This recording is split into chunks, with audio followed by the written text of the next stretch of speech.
Have you ever wondered if that one choice on a first date could change everything, for better or worse? Sex on the first date, empowerment or regret? Hi, I'm Roma. I'm here to help women make better choices in dating, relationships, and friendships. This isn't for everyone, but it is for someone. Welcome to Roma Lounge.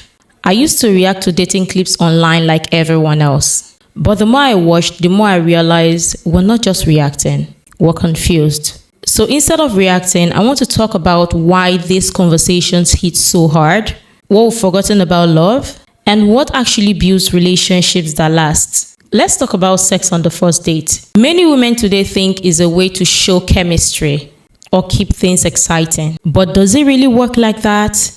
Now, it depends on the person and the situation.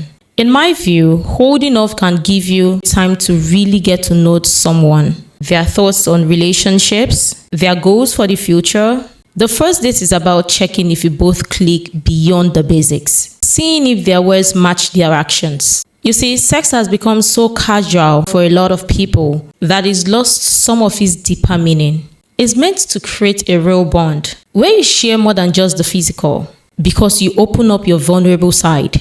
Take this story that is blowing up on TikTok right now. There's a woman who connected with a guy who is in jail. She visits him for the first time, things happen fast, and now she's pregnant with twins. She doesn't have a job, hasn't told her family yet, at least that's what she said, but shares it all on social media.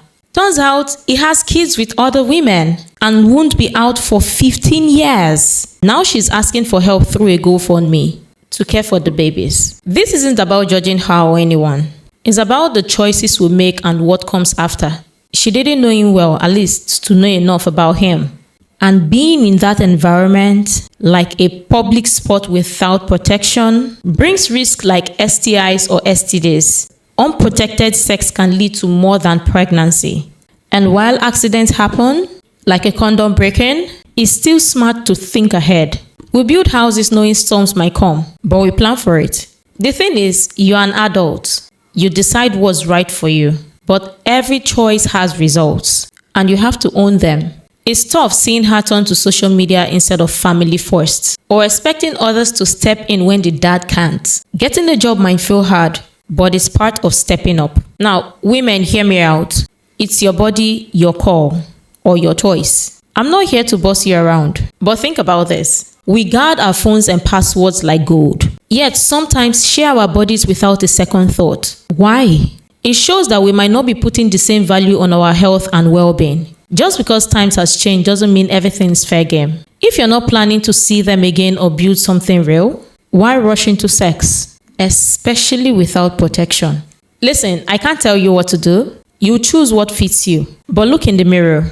Can you stand with your choices no matter what? Sure, some couples start with sex on the first date and make it work long term. That happens. But for many women, there's regret later. Not always because the guy leaves, but because sometimes it feels like they gave away something special too soon. Sex is powerful. It's about deep connection. Like the Bible says, knowing someone intimately, not just casually. I'm against slut shaming. It doesn't help anyone. And people will do what they want anyway. But valuing yourself, that changes everything. Own your story. Don't live in regret or blame others. Sex isn't what holds a relationship together. It's the fuel that keeps the fire going. Without real feelings and respect, it's empty. Energies mix, emotions get tied up. It's not something to give lightly. At the end of the day, it's not about rules. It's about respect for yourself. Choose connections that lift you up, not one that leaves you picking up the pieces. If this hit home, like, comment, share, and subscribe for more real talks on dating that make you think twice. Comment below. Have you been there? What would you do differently? Let's keep the conversation going. Tag a friend who needs this. And stay tuned for next week's lounge session on building bonds that last. You deserve choices that feel right every time. See you soon.